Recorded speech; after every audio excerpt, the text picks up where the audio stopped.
Hello again, everyone. My name is Melissa and welcome back to the kitchen here at Granted Gardens. One thing that I've been actively working on is trying to improve my gut health. And one of the things that you can eat to help improve your gut health is yogurt. So yogurt is actually a fermented process in order to be able to make it. And I actually saw a friend of mine, Kimberly from Homestead, do a video on how she makes yogurt. And so ever since I've seen that, I've really wanted to do it. Unfortunately, we have just been mad busy for the last few months and I have not had a chance to do it yet. But today I am going to do it because I'm super excited to be able to make my own yogurt here at home. Okay, so what you're gonna need for this is you're going to need a gallon of whole milk. So this is something that we get from our local supplier just down the road. It's a little creamery right down the street. So I've got my 1 gallon of whole milk. You're also gonna need about a cup of yogurt, but this needs to be plain whole milk yogurt, all right? And you really would probably rather go for something organic. And what you're looking for here is you want to make sure that there's live cultures. And a way that you can identify that easily is you can just turn your yogurt around and look down at the bottom. It'll usually list, this might not zoom in, but it'll usually list the active cultures, the live active cultures. So this one states that there's 6. I'm not even going to try and pronounce them, but you do just want to make sure that you look for that so that you know this is going to work for you.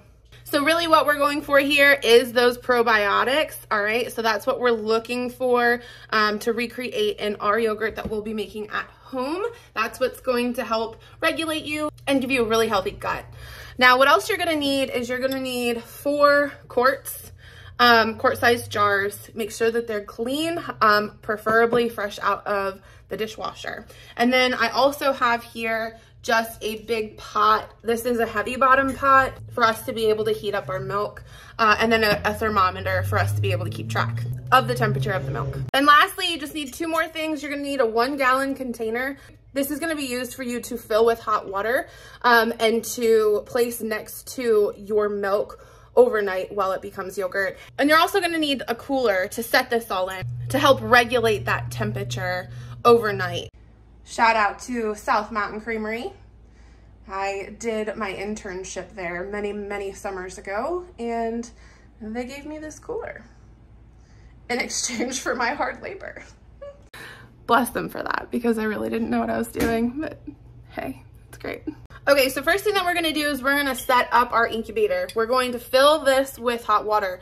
We're gonna start off by filling it with hot water from our tap, and then to about halfway, and then we're gonna fill it with some boiling water to top it off to get that heat going. This is a helpful way to do it because when you fill it up with water from the tap, hot water from the tap, it's very warm, but it's not boiling. So it's not, you don't run the chance of cracking your container, your jar.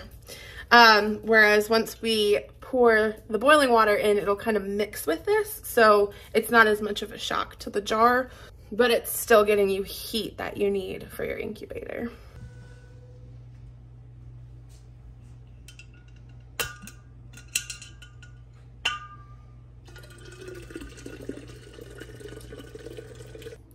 And then we're just gonna get this jar of warm water into our cooler.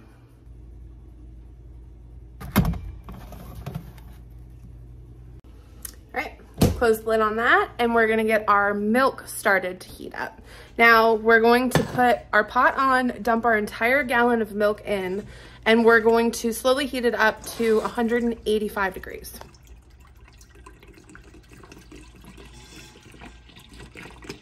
Now with this, you want to keep a pretty consistent stir going because you definitely do not want your milk to scald at the bottom. So keep a very close eye on it. So while we're waiting for that milk to heat up, there's something else that I've been really wanting to do that I saw again on one of my new friends' YouTube channels.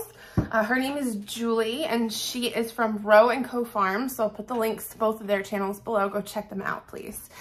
And she had made her own trail mix, and I just thought that was such a cute idea. I don't know why I never thought of it. I literally have all the stuff to do it, but I just had never thought of mixing it all together. It's a simple concept, but I loved it. And so I am going to do that today. I'm going to mix some of the things that I have. I mean, I don't have everything, but I'm gonna use what I have and make our own trail mix. So I've got one of my handy dandy jars that I got from Goodwill. It's nice and clean. And let's see, I've got some dried fruit. I've got like a blend of dried fruit here that we've had just to snack on. And I've got some different kinds of nuts. And then of course, trail mix isn't trail mix for me unless there's something sweet in it. So we've got some chocolate chips. So I'm gonna just kind of cut this stuff up and toss it in and see how it goes.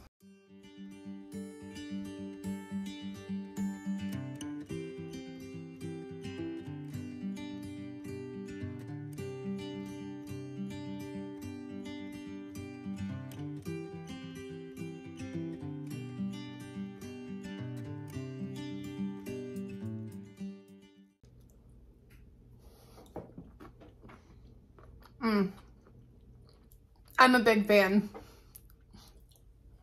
Look at how pretty it is. I love it. It's really pretty and it's delicious. Once we get our milk to 185 degrees Fahrenheit, we want to let it stay at this temperature for about 15 minutes. And you want to stir continuously at this point to make sure that that milk is not scalding at the bottom of this pan. At this point, you can go ahead and take your yogurt and set it on the counter. You want to make sure that your yogurt is coming up in temperature. It's not quite as cold as it would be being in the refrigerator because you don't want to shock the cultures in there. Once your milk has hit 185 for 15 minutes, we're going to take it off the heat. And we're gonna set our thermometer to 110 degrees. And we're gonna let this milk sit until it comes down to 110 degrees Fahrenheit. Once our milk has cooled down to 110 degrees, we're gonna add our live culture yogurt to this pot. And we're gonna mix it really well so that that yogurt is really incorporated in that whole gallon of milk. Once it is well incorporated, you can pour off your milk and yogurt mixture into your quarts. We want to leave 1 inch headspace in each jar. Then we are going to put our lids on our jars. They don't need to be super tight, but you just want them to be about fingertip tight. Now this is a fermentation process, so they don't need to be screwed on extremely tight, but you're only gonna let it sit for a few hours, so putting a lid on it will be just fine. Once you have your lids on, these are ready to go into your incubator. So we're gonna go ahead and put them in our cooler that we had our gallon of warm water sitting in. So that should have the temperature coming up a bit in our cooler. So we're gonna set these in there overnight, and then tomorrow morning when we wake up, we should have fresh homemade yogurt. All right, good morning. It is the next day. Our yogurt has been sitting for roughly about 11 hours, I'm gonna be honest. We're gonna take a peek and see what it looks like.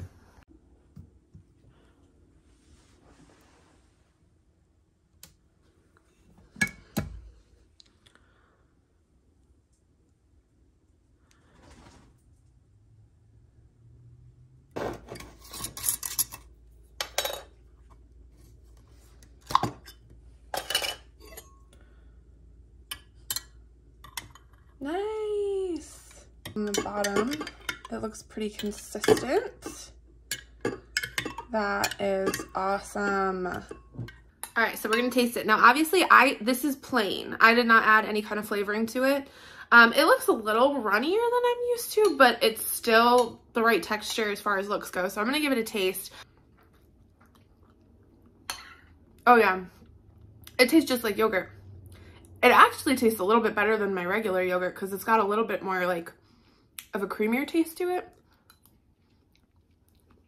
Not quite as bitter, but delicious. So I'm gonna fix this up the way I usually do.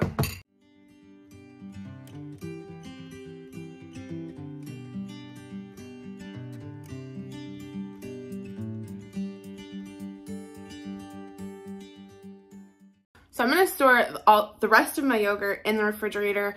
It'll store well for up to a month.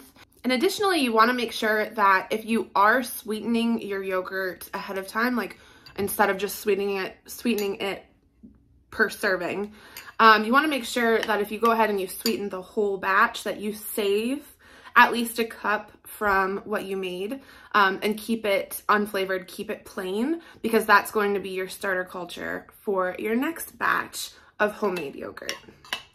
For now, I'm gonna go eat my breakfast. As always, thank you guys so much for watching, and I look forward to sharing more with you soon.